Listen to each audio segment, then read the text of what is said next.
Olá, bem-vindo de volta ao The Crime Reel.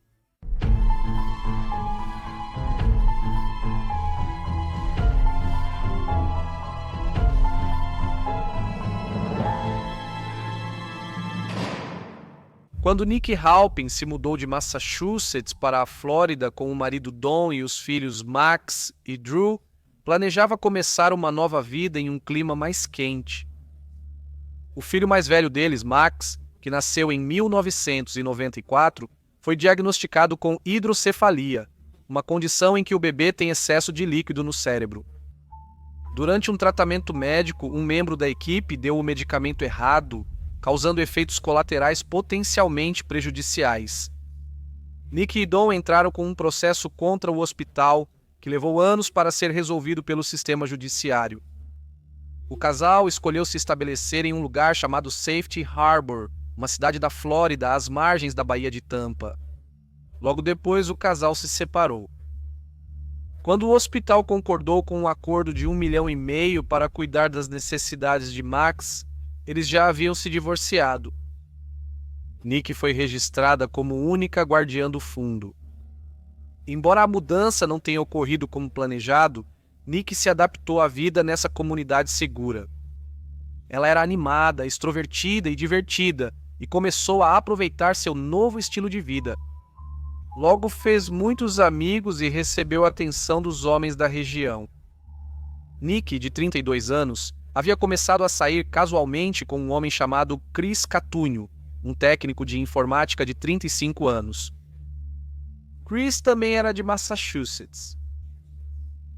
Na quinta-feira, 8 de janeiro de 2004, por volta das 9h30 da noite, Chris fez uma ligação para o 911, na qual disse ao atendente que precisavam mandar alguém imediatamente para a casa de Nick, na Clearview, em Safety Harbor. Chris falava ao celular enquanto estava em uma chamada com Nick no telefone fixo. Na ligação, ele ouvia barulho e gritos, ficando claro que Nick estava sendo atacada. O delegado do condado de Pinellas, Brad Ferguson, atendeu a chamada e foi até o endereço informado pelo operador. Quando ele chegou, a casa estava silenciosa, e ao conversar com o homem que morava lá, ficou claro que ele estava na casa errada. Após falar novamente com o operador, foi confirmado que o endereço informado estava um pouco errado e a casa em questão ficava 2 portas adiante. Brad, acompanhado pelo vizinho do endereço original, foi até lá. O vizinho começou a chamar pelo nome de Nick, e logo depois, 2 crianças apareceram dentro da casa, perto de uma janela. O policial e o vizinho convenceram as crianças a abrir a porta. Ao entrarem e perguntarem por Nick, uma das crianças disse que ela estava no quarto dos fundos e machucada. Brad foi investigar mais a fundo.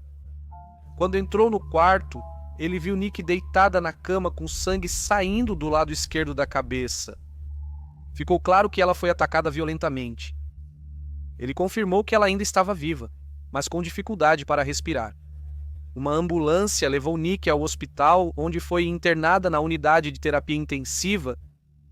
A investigação do ataque foi liderada pelo detetive Ed Judy, veterano de 18 anos da polícia. Os 2 meninos ficaram traumatizados. A partir da análise da cena do crime, foi possível ver que Max estava jogando videogame no quarto da mãe no momento do ataque. Ele tinha manchas de sangue na camisa e foi estimado que ele estava sentado a menos de 1 metro de distância da mãe quando ela foi atacada. Devido à sua condição médica e ao choque, ele não conseguiu falar ou descrever o que tinha visto. Drew, de 6 anos, disse à polícia que naquela noite saíram para comer pizza com o namorado da mãe, Chris. Eles deixaram Chris e voltaram para casa. Drew estava na sala de estar fazendo lição de casa quando ouviu sua mãe gritar e a viu correndo do quarto de hóspedes para o próprio quarto, com um homem a perseguindo. Drew descreveu o homem como estando vestido de preto, com uma máscara e um taco de beisebol na mão. Os meninos correram e se esconderam na banheira para fugir do agressor. A 1.500 milhas de distância, em Massachusetts, um policial chegou à porta da casa dos pais de Nick para avisá-los que sua filha havia sido atacada e que estava lutando pela vida na unidade de terapia intensiva. Seu pai Nelson e sua mãe Lori pegaram um voo assim que puderam e foram direto para o hospital. Nesse momento, já havia sido constatado que Nikki estava com morte cerebral e estava sendo mantida viva por um respirador. Eles então tiveram que se despedir da filha e tomar a dolorosa decisão de desligar o suporte de vida. Nikki morreu no hospital 4 dias após o ataque. A busca na casa foi longa e dolorosa e não resultou em nada de valor probatório. No entanto, a polícia acredita que o autor do crime era conhecido de Nikki. Usaram máscara para não serem identificados pelos 2 filhos dela. Nada foi roubado da casa e parecia não haver um motivo aparente. A natureza próxima e violenta do ataque sugeria uma ligação emocional com Nick. A polícia iniciou entrevistando seu namorado, Chris, para saber onde ele estava no momento do assassinato. Eles também queriam verificar o status do relacionamento dele com Nick. Chris havia fornecido o endereço incorreto durante a ligação para o 911, e embora o casal tivesse sua cota de discussões, os amigos de Nick acreditavam que ele realmente gostava dela e queria que eles fossem exclusivos. Quando Chris foi abordado, ele deu aos detetives acesso total à sua casa, laptop e telefones e cooperou totalmente com a investigação. Registros telefônicos confirmaram que ele estava em casa no momento do assassinato, como afirmou. Ele foi descartado da investigação, mas continuou a fornecer mais detalhes sobre a noite do assassinato. Como já dito, ele jantou com Nick e os filhos dela. Fizeram compras antes de Nick levar Chris de volta para casa. Quando Chris entrou, ele abriu seu laptop e recebeu uma mensagem de Nick que dizia simplesmente Happy Birthday. Ele respondeu perguntando como ela chegou em casa tão rápido e minutos depois recebeu outra mensagem. Nick disse que não tinha escrito a primeira mensagem e então ligou para Chris pedindo para ele ficar na linha com ela enquanto ela verificava a casa. Ela estava preocupada que alguém tivesse invadido a casa. Nesse momento, tudo saiu do controle. Chris podia ouvir Nick sendo atacada, manteve a linha aberta enquanto pegava seu celular e ligava para o 911. Investigações posteriores levaram a muitos possíveis suspeitos. As pessoas pareciam ser atraídas pela personalidade extrovertida e amigável de Nick. Ela gostava de socializar e frequentava várias salas de bate-papo online. Aumentava o número de suspeitos. Várias pessoas foram investigadas e descartadas de qualquer envolvimento na morte dela. A polícia passou a investigar o passado de Nick. O ex-marido dela, Don, passou a ser investigado. A família de Nick nunca gostou dele e a mãe dela acreditava que Don estava envolvido na morte da filha. Don era quase 20 anos mais velho que Nick. Ele já tinha sido casado várias vezes antes de se casar com Nick, quando ela tinha 20 anos. Ele era um ex-boxeador e ex-guarda prisional que agora trabalhava como barman. Uma amiga próxima de Nick disse que suspeitava de Don por ele ser a pessoa mais agressiva que já conheceu. Se Nick morresse, a tutela do fundo fiduciário de Max voltaria para Don como o pai biológico restante, dando a ele um forte motivo. A polícia pediu para Don fazer um teste do polígrafo. Quando perguntado se ele sabia quem havia matado Nick, o polígrafo indicou engano em sua resposta. Como ele poderia saber quem a matou, a menos que ele mesmo fosse o assassino? Investigações mostraram que ele tinha um álibi incontestável. Ele estava no trabalho no momento do ataque, o que podia ser comprovado tanto por imagens de câmeras de segurança quanto pelo depoimento de colegas de trabalho. Ele não era um assassino, mas porque falhou no polígrafo. Don então disse à polícia que a pessoa que ele achava ser responsável pelo assassinato era a mesma que ele culpava pelo fim do seu casamento. Um homem chamado Daniel Welsh. Nick e Daniel começaram a namorar pouco depois que ela se separou de Don. Seus pais e amigos acreditavam que ele era o antídoto perfeito para o ex-marido dela. Daniel era calmo, paciente e nunca gritava. Ele realmente se importava com Nick e seus filhos. As crianças também o adoravam. O casal namorou por cerca de 2 anos E, embora inicialmente Nick fosse muito séria em relação a ele, quanto mais tempo ela passava com ele, mais incerta ela se sentia. Quando Danielle decidiu se comprometer com ela, já era tarde. Ela notou um lado dele que não gostava e se preocupava cada vez mais com o interesse dele no dinheiro do fundo fiduciário.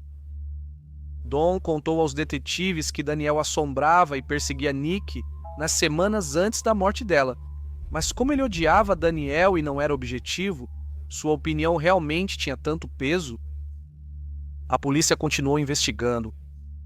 Nick terminou com Danielle em setembro de 2003 e, embora a princípio o término parecesse tranquilo, o comportamento de Danielle logo começou a mudar e se intensificar. Danielle costumava ir à casa de Nick, batendo portas e janelas para que ela o deixasse entrar. A amiga de Nick sugeriu que ela pedisse uma ordem de restrição, mas ela recusou por achar que isso prejudicaria a vida de Danielle. Nick decidiu instalar um sistema de alarme em sua casa, mas nunca chegou a fazer isso. Ao chegarem à casa de Danielle, os detetives disseram que queriam falar com ele sobre Nick. Ele balançou a cabeça sem saber o que eles queriam dizer. A polícia esclareceu, sua ex-namorada Nick, ao que ele respondeu: "Ah, você quer dizer Nicole. Eu estava esperando por vocês." Danielle os convidou para entrar e foi muito cooperativo. Ele permitiu que eles dessem uma olhada antes de lhe fazerem qualquer pergunta. Ambos os detetives notaram uma grande lanterna prateada de 5 pilhas sobre a mesa. Drew, filho de Nick, disse que o agressor dela tinha um taco de beisebol prateado. Será que era essa lanterna? Drew tinha só 6 anos e enfrentava uma situação muito estressante. Danielle começou a agir de forma suspeita. Ele viu os policiais olhando para a lanterna e a entregou para eles, dizendo para pegarem, pois sabia que eles queriam. Até aquele momento não havia sido divulgado ao público como ou com o que Nick havia sido atacado. Com a polícia ainda presente, Danielle ligou para sua namorada. Ele contou a ela que era o principal suspeito, que as crianças não foram feridas, que Nick não foi roubada nem agredida sexualmente e que sua cabeça foi esmagada. Essas informações não tinham sido divulgadas à mídia. Ele estava contando para a namorada coisas que só a polícia ou o agressor saberiam. A polícia perguntou onde ele estava na noite do assassinato. Ele disse que tinha pedido comida chinesa em casa e que, depois do jantar, saiu para pedalar e correr com um vizinho que estava treinando para uma maratona, antes de finalmente voltar para casa e dormir. Ao verificar o álibi, o vizinho afirmou que Danielle esteve com ele naquela noite, mas saiu cedo, por volta das 9, dizendo não se sentir bem. Danielle foi chamado à delegacia para fazer um teste do polígrafo. Ele marcou -19, uma pontuação que o examinador disse mostrar níveis inacreditáveis de engano. A polícia acreditava ter o assassino de Nick, mas faltavam provas concretas para comprovar isso no tribunal. Meses se passaram sem nenhum avanço e então uma descoberta veio de uma fonte incomum. Uma funcionária pública do departamento do xerife do condado de Pinellas, Genevieve Myers, tinha o trabalho de transcrever vários documentos, incluindo entrevistas policiais, despachos, escutas telefônicas e chamadas para o 911.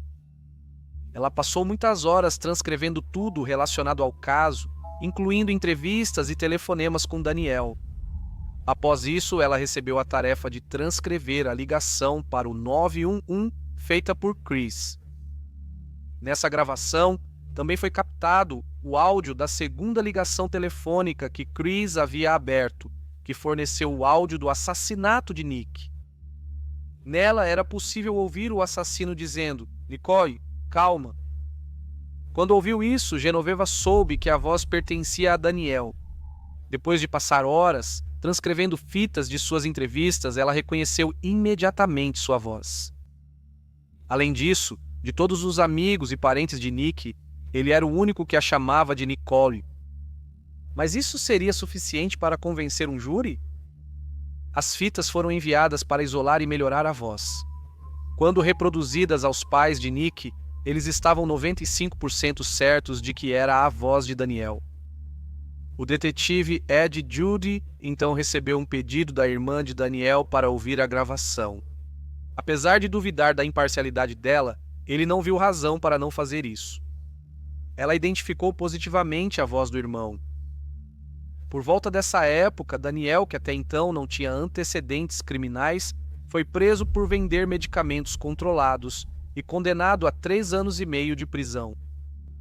Em janeiro de 2006, após uma investigação de 2 anos envolvendo mais de 1.000 horas de trabalho policial, 150 entrevistas e 260 relatórios, Daniel foi acusado do assassinato de Nick. Em maio de 2007, ele concordou em se declarar culpado de homicídio em 2º grau em troca de uma sentença de 25 anos. Embora desejassem prisão perpétua, a família aceitou para poupar os filhos pequenos de Nick do sofrimento de testemunhar. A sentença de 25 anos estava programada para começar assim que sua pena atual terminasse, em janeiro de 2009. Mesmo tendo admitido o crime como parte do acordo judicial, após a audiência ele protestou sua inocência, alegando que só se declarou culpado porque sabia que a promotoria tinha um caso forte contra ele e porque não queria que os meninos tivessem que testemunhar, acrescentando que tinha grande carinho por eles. Daniel estará elegível para a liberdade condicional em 2028. Obrigado por ouvir o caso de hoje. Inscreva-se no canal se for novo e comente abaixo. Infelizmente, essa semana fiquei sem tempo para crimes menores, mas espero que na próxima semana haja alguns. Obrigado por ouvir o Crime Real. Fique seguro. Até logo. De toda a tristeza dessa história terrível, encontrei um artigo que diz que os órgãos de Nick foram doados para ajudar a vida de 11 pessoas, segundo seus familiares.